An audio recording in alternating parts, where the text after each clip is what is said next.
O assunto agora é milho no Agricultura BR e como nós já tínhamos anunciado no dia de ontem e também hoje mais cedo na nossa programação, a Agricultura BR vai falar um pouco mais a respeito do milho e as perspectivas em relação principalmente ao preço.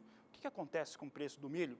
Milho tem subido durante o ano de 2018. Em dezembro, falávamos a respeito dessa inclinação para um fortalecimento para o preço do milho. A base ou o contexto para que lá em dezembro nós falássemos a respeito dessa situação era de uma produção menor para o país e uma desmotivação generalizada no campo. O produtor rural, por conta dos preços praticados no ano passado, não tinha nenhuma inclinação, como foi confirmado na primeira safra, para manter as suas áreas de milho em primeira safra. E foi o que aconteceu mesmo. Primeira safra de milho, ela tem uma estimativa de produção que na situação aí, né, quem é menos crente vai ter uma produção aí abaixo de 25 milhões de toneladas e para quem é mais otimista pode chegar até 26 milhões de toneladas durante a primeira safra de milho no Brasil. O último dado apresentado foi do Rabobank e o Rabobank apresentou 25 milhões de toneladas em primeira safra com uma safra total de 85 milhões de toneladas, o que mostraria também um desinvestimento na safra de milho ou segunda safra nacional e mostraria uma redução para o milho no país. Além disso, outros dados precisam ser observados, principalmente para você que está acompanhando a Agricultura BR e não é produtor de milho, que produz carne bovina, carne de frango e também carne suína. Ora, com preço mais elevado do milho, isso impacta diretamente em alguns planejamentos, por exemplo, o de confinamento. De acordo com alguns técnicos e consultores que instalam confinamentos pelo Brasil, o preço ainda nas margens que estão são bem interessantes para a atividade. Mas é importante o pecuarista, ele está de olho no preço do milho, porque a tendência, mais uma vez, a Agricultura BR afirma, é de manutenção nessas elevações, porque tem menos milho no país, a demanda interna é bastante elevada e a externa também.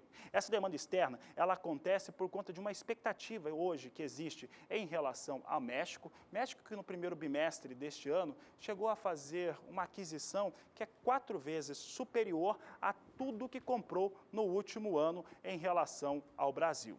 O outro fator é a quebra na Argentina. A Argentina estava tomando conta de um pedaço importante do mercado desde quando caíram as tarifas de exportação de milho para aquele país, depois que Maurício Macri assumiu e começou a cumprir as suas promessas de campanha.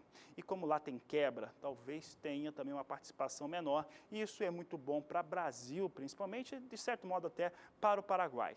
Em relação a esses fatores, eles dão mais sustentação ainda para os preços do milho. Por quê? Porque a demanda, tanto interna quanto externa, é firme, é forte em relação ao milho brasileiro. Então nós vamos mostrar aqui alguns preços, começando aqui pela média nacional. Essa média nacional que nós estamos apresentando aqui são dos últimos 30 dias. Observe que essa situação mais expressiva de alta para o milho acontece no último mês ou 30 dias, quando no dia 22 de fevereiro havia um valor médio nacional, considerando os principais estados produtores, os 8 principais estados de produção, R$ 28,85 a saca. No dia 28 do mês passado, eram R$ 30,32 a saca.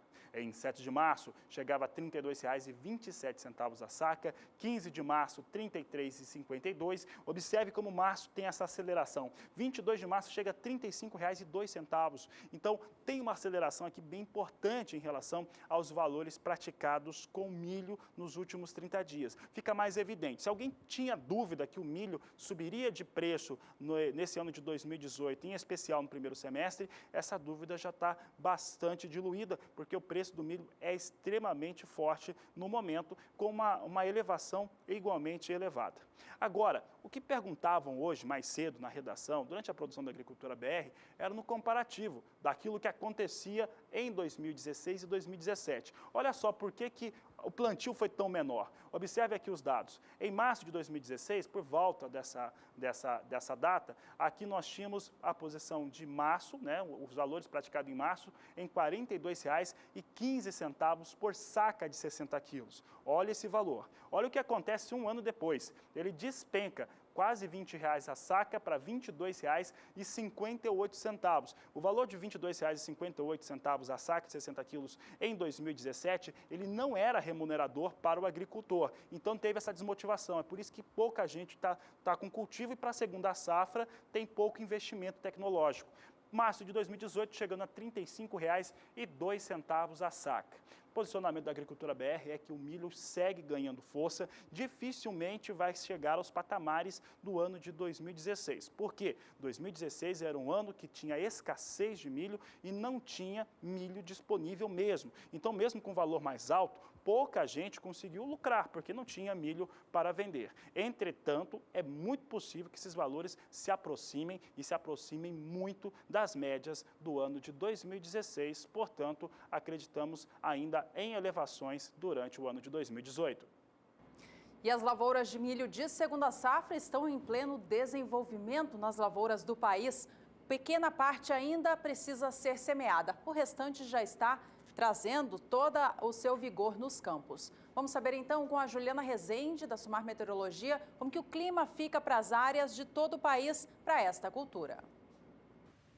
O desenvolvimento do milho safrinha vem sendo beneficiado na maior parte do país, porque as instabilidades seguem abrangentes e com potencial para seguir mantendo o solo mais úmido. Aqui nas áreas em rosa e também em azul do mapa, os índices de umidade do solo variam de 80% até 90% e vem mantendo as lavouras com bom ritmo de crescimento. Para os próximos dias, tem previsão de chuva na maior parte do país, na região central e no norte, onde as instabilidades são mais abrangentes e também mais fortes.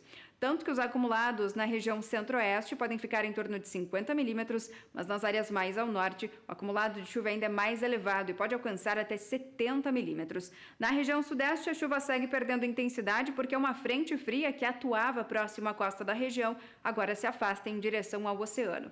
Durante o segundo período, até o dia 1º de abril, tem previsão de chuvas perdendo intensidade no centro-sul. E nas áreas mais ao norte, é onde as instabilidades seguem de maneira mais significativas e também com maior volume de água. Então, durante as próximas semanas, tem previsão de chuva para a maior parte do Brasil. Grande parte das lavouras de milho safrinha seguem recebendo instabilidades frequentes e, com isso, a disponibilidade hídrica do solo segue mais elevada, beneficiando o crescimento das lavouras.